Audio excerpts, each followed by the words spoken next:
Hey there everyone, welcome back to the Game Vault for another game review. Today we're going to be talking about the DLC for last year's Still Wakes the Deep. It's called Siren's Rest and it just released earlier today. Let's cue up the music and we'll get right into it.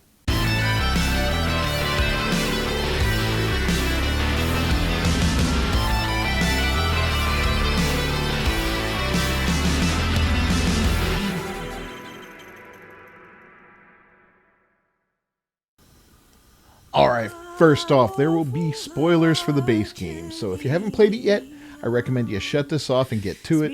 I will not spoil the DLC content. Now, the original game took place around Christmas in 1975, and if I'm remembering correctly, it was on an oil rig off the coast of Scotland. It was a bleak survival horror game that borrowed heavily from the classic film The Thing, and how the whole vibe of the game went. You played as a character named Kaz who was going through some trouble with the law, a bit of familial strife, and to top it off, he had just been fired and ordered to leave the rig. And then that's when things got bad. Anyway, in the end, the rig, the Beata D, was dragged down to the ocean floor in pieces, and the entire crew were entombed within its steel embrace. No survivors. So, what's the DLC about? Well, here's the synopsis from the PlayStation Store. 1986, this is 11 years later. The Beata D is now a groaning steel catacomb interred in the inky depths of the North Sea. What really happened that December day in 1975 when communications to the mainland were severed and the rig sank without a trace? What answers can be given to families who still grieve 10 years on? You are Marty, and you will find those answers.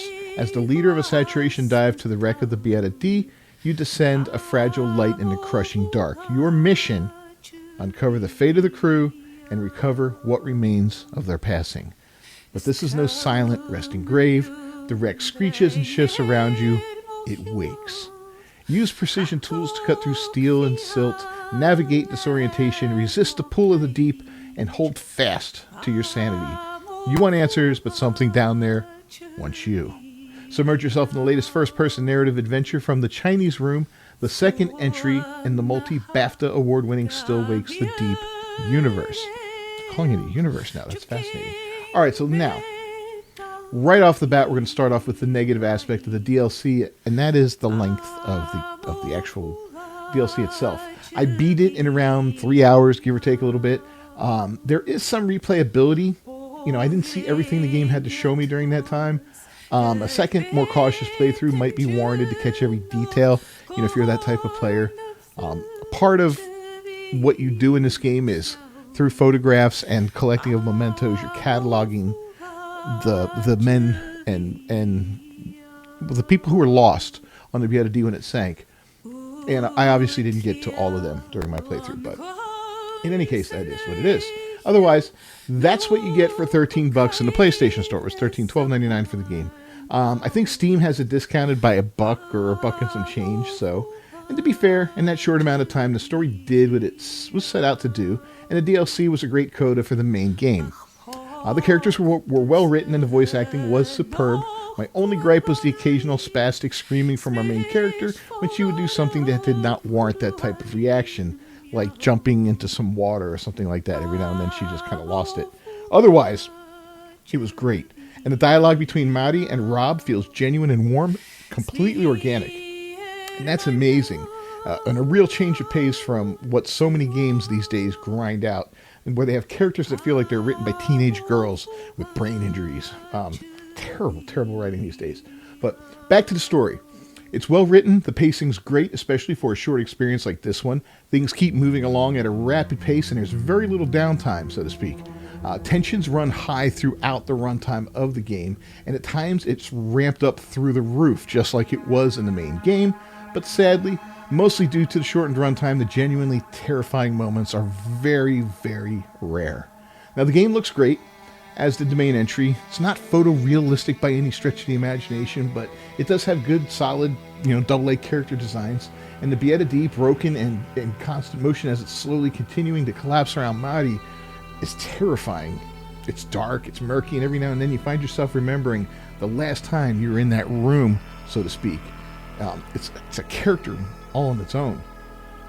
Game mechanics, very basic. You can swim, you can walk, you can jump. It's a little wonky with that sometimes.